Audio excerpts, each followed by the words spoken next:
2024-25ನೇ ಸಾಲಿನ ಮಾರ್ಚ್ನಲ್ಲಿ ನಡೆದ ದ್ವಿತೀಯ ಪಿಯುಸಿ ವಾರ್ಷಿಕ ಪರೀಕ್ಷೆಯ ಫಲಿತಾಂಶದಲ್ಲಿ ದಾವಣಗೆರೆ ಜಿಲ್ಲೆಯ ಸರ್ ಎಂವಿ ಪಿವಿ ಕಾಲೇಜಿನ ಸಾಕ್ಷಿ ಕೆಎಲ್ ಎಂಬ ವಿದ್ಯಾರ್ಥಿನಿ ಫಸ್ಟ್ ರ್ಯಾಂಕ್ ಪಡೆದಿದ್ದಾರೆ. ಈ ವಿದ್ಯಾರ್ಥಿನಿಗೆ ಜಿಲ್ಲಾದ್ಯಂತ ಸಾರ್ವಜನಿಕರು ಹಾಗೂ ಪೋಷಕರಿಂದ ಶುಭಾಶಯಗಳ ಮಹಾಪೂರವೇ ಹರಿದು ಬಂದಿದೆ. ಈ ವಿದ್ಯಾರ್ಥಿನಿ ಸರ್ ಎಂವಿ ಕಾಲೇಜಿನ ವಾಣಿಜ್ಯ ವಿಭಾಗದಲ್ಲಿ ಕಳೆದ 6 ವರ್ಷಗಳಿಂದ ಸತತವಾಗಿ ಪ್ರಥಮ ಸ್ಥಾನ ಪಡೆದು ದಾವಣಗೆರೆ ಜಿಲ್ಲೆಯ ಘನತೆ ಗೌರವವನ್ನು ಎತ್ತಿ ಹಿಡಿದಿದ್ದಾಳೆ. ಇಂತಹ ವಿದ್ಯಾರ್ಥಿನಿ ನಮ್ಮ ದಾವಣಗೆರೆ ಜಿಲ್ಲೆ ಹರಿಹರ ತಾಲೂಕು ಹರಿಹರ ನಗರದಲ್ಲಿ ಇರುವುದು ನಮ್ಮ ಹೆಮ್ಮೆಯ ವಿಷಯ. ದಾವಣಗೆರೆಯ ಜಿಲ್ಲೆಯ ಹರಿಹರ ತಾಲೂಕಿನ ಹರಿಹರ ನಗರದ ನಮ್ಮ ಪ್ರೀತಿಯ ಮುದ್ದಿನ ಮಗಳು ಸಾಕ್ಷಿ ಇನ್ಮುಂದೆಯೂ ಸಹ ಇದೇ ರೀತಿ ತನ್ನ ವಿದ್ಯಾಭ್ಯಾಸದಲ್ಲಿ ಚುರುಕುತನವನ್ನ ಕಾಯ್ದುಕೊಂಡು ಉತ್ತಮ ವಿದ್ಯಾಭ್ಯಾಸವನ್ನ ಪಡೆದು ಮುಂದಿನ ದಿನಮಾನಗಳಲ್ಲಿ ಉನ್ನತ ಸ್ಥಾನವನ್ನ ಅಲಂಕರಿಸಿ ದಾವಣಗೆರೆ ಜಿಲ್ಲೆಯನ್ನ ರಾಜ್ಯದ ಉದ್ದಗಲಕ್ಕೂ ಎಲ್ಲರೂ ತಲೆ ತಿರುಗಿ ಉಬ್ಬೇರಿಸಿ ನೋಡುವಂತೆ ಮಾಡುವಂತಾಗಲಿ ಎಂದು ಎಲ್ಲರೂ ಹಾರೈಸುತ್ತಿದ್ದಾರೆ. ಇವರ ಮುಂದಿನ ವಿದ್ಯಾಭ್ಯಾಸದ ಸಮಯವೂ ಇವರಿಗೆ ಉತ್ತಮ ಸಹಕಾರ ಸಿಗಲಿ ಎಂದು ಭಗವಂತನಲ್ಲಿ ಪ್ರಾರ್ಥಿಸುತ್ತಾ ಮತ್ತೊಮ್ಮೆ ಸಾಕ್ಷಿ ಅವರಿಗೆ ತುಂಬ ಹೃದಯದ ಶುಭಾಶಯಗಳನ್ನು ನಮ್ಮ ಸುದ್ದಿ ವಾಹಿನಿ ತಿಳಿಸುತ್ತಿದೆ. ವರದಿ SM Zakir, AB news Kannada, Harihara.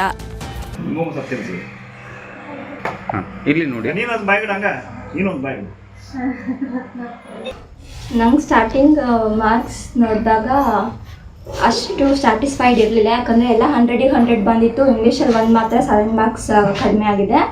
ಆದರೆ ಇವಾಗ ಕಾಲೇಜಿಗೆ ಹೋಗಿ ಬಂದಮೇಲೆ ಎಲ್ಲರೂ ಎನ್ಕರೇಜ್ ಮಾಡ್ತಿರೋದು ಎಲ್ಲ ನೋಡಿ ಸ್ಯಾಟಿಸ್ಫೈಡ್ ಇದ್ದೀನಿ. ಮತ್ತು ಪೇಪರ್ ಇನ್ನೂ ತರಿಸಿ ಚೆಕ್ ಮಾಡಿಸಿ ರಿವ್ಯಾಲ್ಯೂಯೇಷನ್ ಮಾಡಿಸೋ ಐಡಿಯಾಸು ಇನ್ನೂ ಇದೆ. ನನ್ನ ಫ್ಯಾಮಿಲಿಯವರು ಮತ್ತು ಕಾಲೇಜವರು ಚೆನ್ನಾಗಿ ಎನ್ಕರೇಜ್ ಮಾಡಿ ಎಲ್ಲ ಮಟೀರಿಯಲ್ಸ್ ಕೊಟ್ಟು ಸಾಕಷ್ಟು ಪ್ರಿಪ್ರೇಟ್ರೀಸ್ ಎಲ್ಲ ಮಾಡಿಸಿ ಚೆನ್ನಾಗಿ ಟ್ರೈನ್ ಮಾಡಿದರು. ಇನ್ನು ಫ್ಯಾಮಿಲಿಯವರು ಬೆಳಗ್ಗೆ ನಮ್ಮ ಅಜ್ಜಿ ಎದ್ದೇಳಿಸೋದ್ರಿಂದ ಹಿಡಿದು ಎಲ್ಲ ಸಪೋರ್ಟಿವ್ ಆಗಿಯೇ ಇತ್ತು ಎನ್ವಿರಾನ್ಮೆಂಟ್. ಹಾಗಾಗಿ ನಮ್ಮ ಚಿಕ್ಕಪ್ಪನ ಈ ಮೂಮೆಂಟಲ್ಲಿ ನಾನು ನೆನೆಸ್ಕೊಳ್ಳೇಬೇಕು. ನನಗೆ ಅಪ್ಪ ಇಲ್ಲ, ಚಿಕ್ಕ ವಯಸ್ಸಲ್ಲಿ ಅಪ್ಪ ತೀರ್ಕೊಂಡಿದ್ದು. ಬಟ್ ನಾನು ಚೆನ್ನಾಗಿ ಒಂದು ಸ್ಕೂಲಿಂದ ಹಿಡಿದು ಕಾಲೇಜ್ ಎಲ್ಲ ಚೆನ್ನಾಗಿ ಓದೋ ಕಾರಣನೇ ನಮ್ಮ ಚಿಕ್ಕಪ್ಪ.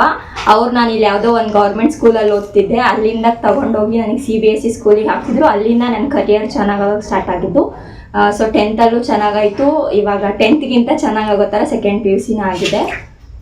ಅದೇ ನನ್ನ ಫ್ಯಾಮಿಲಿ ಮತ್ತು ನನ್ನ ಫ್ರೆಂಡ್ಸ್ ಇರ್ಬೋದು ಹೆಲ್ತಿ ಕಾಂಪಿಟೇಷನ್ ಕೊಟ್ಟು ನನಗೆ ಸ್ಟಡೀಸಿಗೆ ಸಪೋರ್ಟ್ ಮಾಡಿದ್ದು. ಇನ್ನು ಫ್ಯಾಮಿಲಿ ಮತ್ತು ಕಾಲೇಜವರು.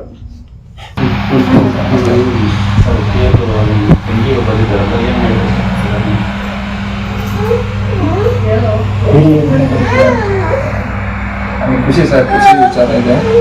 ಕಷ್ಟಪಟ್ಟು ಓದಿದ್ದಕ್ಕೆ ಈ ಥರ ಪರ್ಸೆಂಟೇಜ್ ನಮಗೆಲ್ಲ ಖುಷಿ. ಕಿವಿ ಕೇಳಲ್ಲ, ಮಿಷನ್ ಹಾಕಿದ್ರೆ ಹೇಳು. ಅದು ಮಾತಾಡ್ತಲ್ಲ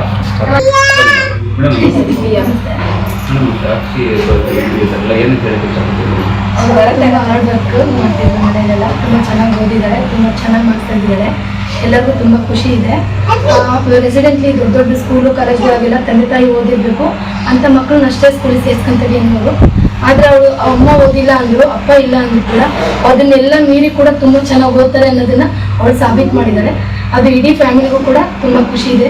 ಇದೇ ಥರ ಬಡ ಮಕ್ಕಳಿಗೆ, ತಂದೆ ತಾಯಿ ಇಲ್ಲದ ಮಕ್ಕಳಿಗೆ, ತಂದೆ ತಾಯಿ ಪೇರೆಂಟ್ಸ್ ಓದಿಲ್ಲ ಅಂದರೂ ಕೂಡ ಅಂಥ ಮಕ್ಕಳಿಗೆ ಸರ್ಕಾರ ಯಾವುದೇ ಸ್ಕೂಲಲ್ಲಿ ಅವಕಾಶ ಕೊಟ್ಟರೆ ಅದನ್ನು ಸಾಬೀತು ಮಾಡ್ತಾರೆ ಬಡ ಮಕ್ಕಳು ಅನ್ನೋದನ್ನು ಇವರು ತೋರಿಸ್ಕೊಟ್ಟಿದ್ದಾರೆ. ತುಂಬ ಖುಷಿ ಇದೆ.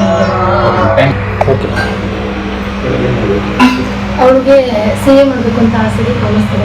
ಅವಳು ತುಂಬ ಚೆನ್ನಾಗಿ ಅಚೀವ್ಮೆಂಟ್ ಮಾಡಿದ್ದಾಳೆ. ಸೊ ಅದೇ ರೀತಿಯಾಗಿ ಅವಳ ಆಸೆ ಕನಸುಗಳೆಲ್ಲ ಈಡೇರಿ ನಮ್ಮ ಮನೆ ಹೆಸರು ಕೂಡ ಮನೆಯಲ್ಲಿ ಇಂಥ ಬಡತನದಲ್ಲಿ ಬಂದು ಕೂಡ ತುಂಬ ಅಚೀವ್ಮೆಂಟ್ ಮಾಡಿದ್ದಾಳೆ ಅನ್ನೋದನ್ನು ಅವಳು ಮಾಡಿದ್ದಾಳೆ. ಅವ್ರ ಚಿಕ್ಕಪ್ಪ ಮತ್ತು ಅವ್ರ ತಾತ ತುಂಬ ಇಷ್ಟಪಟ್ಟು ಮಕ್ಕಳು ಓದ್ತಾಳೆ ಅಂದರೆ ತುಂಬ ಖುಷಿ ಪಡೋರು ಅವ್ರ ವಿಚಾರದಲ್ಲಿ. ಅವಳು ಚೆನ್ನಾಗಿ ಓದ್ತಾಳೆ ಅಂತಿದ್ರು. ಅವರಿಲ್ಲ, ಆದರೆ ಮೇಲಿಂದನೇ ಆಶೀರ್ವಾದ ಮಾಡ್ತಾ ಇದ್ದಾರೆ ಅವಳಿಗೆ. ಅವರು ಇವತ್ತು ನೋಡಿ ಖುಷಿ ಪಟ್ಟಿದ್ದಾರೆ ಅನಿಸುತ್ತೆ. ಇವಳು ಅಚೀವ್ಮೆಂಟ್ ನೋಡಿ, ಇವಳು ಅಚೀವ್ಮೆಂಟ್ ಇನ್ನೂ ಉನ್ನತವಾಗಿ ಬೆಳೀಲಿ. ತುಂಬ ಬಡ ಮಕ್ಕಳಿಗೆ ಇವಳೊಂದು ಮಾದರಿಯಾಗಿರಲಿ ಅಂತ ಇಷ್ಟಪಡ್ತೀನಿ. ಅದು ಬೇಗ ಈಡೇರ್ತೈತೆ ಅಂತಲೂ ಅಂದ್ಕೊಳ್ತೀನಿ. ಅವಳು ಅದನ್ನು ಸಾಧನೆ ಮಾಡೇ ಮಾಡ್ತಾಳೆ ಅಂತ ನಂಬಿಕೆ ಕೂಡ ನನಗಿದೆ.